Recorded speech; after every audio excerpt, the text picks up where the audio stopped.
اور سورہ انبیاء کے اندر آیت 34 میں اللہ فرماتے ہیں ما جعلنا لبشر من قبلک الخلد افئن مت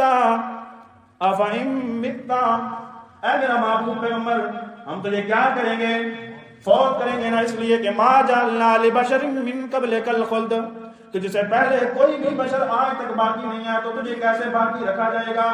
اس لیے اللہ نے عام قانون بیان کرتے ہوئے فرمایا کل شیء ہالک الا وجہہ، سورہ قصص آخری آیت ہے، فرمایا ہے میرا اے لوگو کل شیء ہالک الا وجہہ، ساری کی ساری چیزیں کیا ہونے والی ہیں، فنا ہونے والی ہیں، ہلاک ہونے والی ہیں۔ سب چیزوں کے اندر نبی بھی آ گئے، کائنات بھی آ گئی، جن بھی آ گئے، فرشتے بھی آ گئے، آسمان و زمین بھی آ گئے نا۔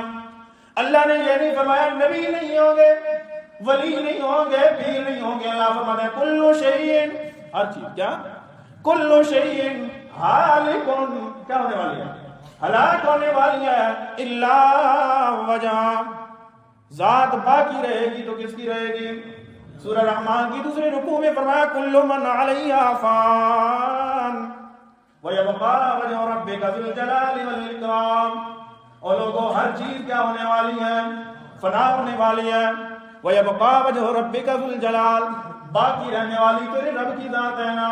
پتہ چلا کہ اللہ موت سے بھی پاک ہے اور دنیا میں کوئی موت سے پاک نہیں ہے، تو سبحانک اللہم کا معنی یہ بھی کیا جائے گا اللہ موت سے بھی کیا ہے اور دنیا میں کوئی موت سے پاک نہیں ہے نا۔ جب کوئی موت سے پاک نہیں ہے تو پھر عبادت کے لائق بھی نہیں ہے نا۔ یہی بات سمجھ لیجئے کہ جس پر موت آ جائے وہ کچھ کرنے والا نہیں ہے، تو پھر قبروں پر جاؤ گے، دربار کے اندر زندہ پیر ہے یا مردہ پیر ہے؟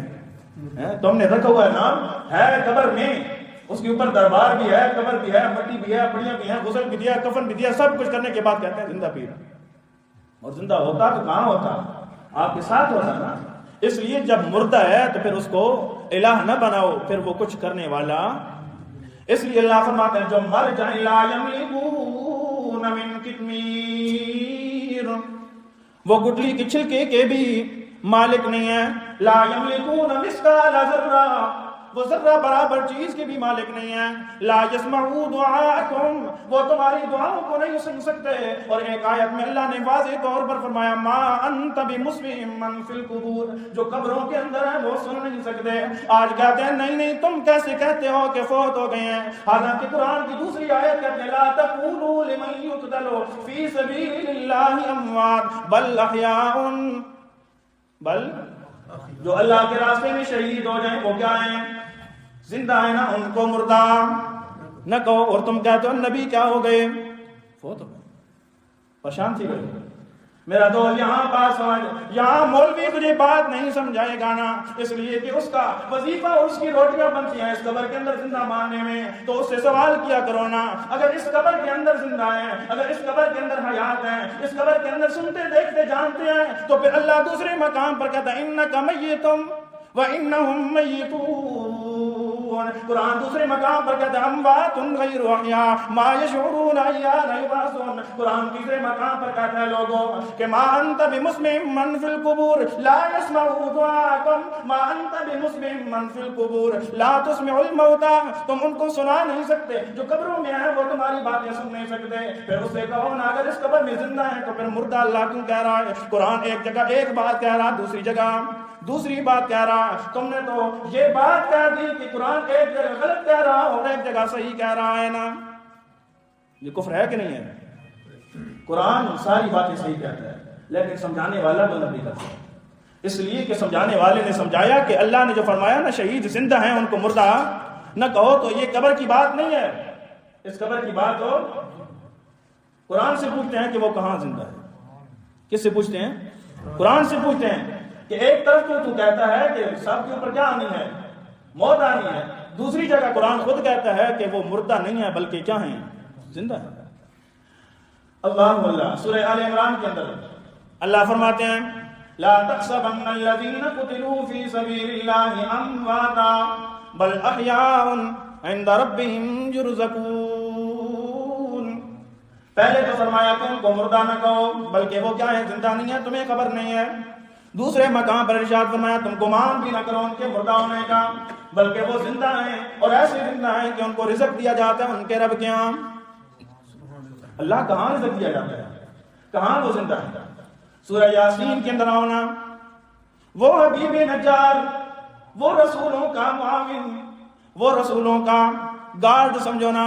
جب رسول قوم والوں کو دعوت دے رہے ہیں اور قوم والے رسولوں کی دعوت کو جھٹلا رہے تھے نا، اس وقت وہ آ کر رسولوں کے بارے میں کہنے لگا، اور لوگوں ان کی بات کو کیوں نہیں مانتے، یہ تو تمہیں بغیر اجرت کے تمہیں رہنمائی کرتے ہیں، اور میں بھی اللہ کے ساتھ غیر اللہ کو شریک نہیں کرتا، میں اس اللہ کے ساتھ غیر اللہ کو شریک کیوں کروں؟ ما لا اعبد الذی فطرنی، جس ذات نے مجھے پیدا کیا۔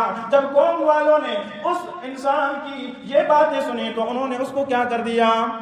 مار دیا، اس کو شہید کر دیا نا۔ یہاں سارے کے سارے مفسر کہتے ہیں جہاں یہ شہید ہو رہا، قیل ادخل الجنہ، قیل ادخل الجنہ، اس کو کہا گیا کہ تو کہاں داخل ہو جا، جنت میں داخل ہو جانا۔ پتہ چلتا ہے شہید کو زندہ کہنا ہے تو پھر وہ زندگی ماننی پڑے گی کون سی؟ جنت والی، اس قبر والی زندگی۔ اگر اس زندگی، اس دور کے اندر، اس جہان کے اندر زندہ ہو جاتے ہیں تو پھر شہید کی وراثت تقسیم کیوں کی جاتی ہے؟ پھر اس کی بیویاں کی نکاح کیوں کر جاتی ہے؟ پھر اس کے بیٹے یتیم کیوں ہو جاتے ہیں؟ سوال ہے، اگر اس جہان زندہ ہے، اس قبر کے اندر زندہ ہے۔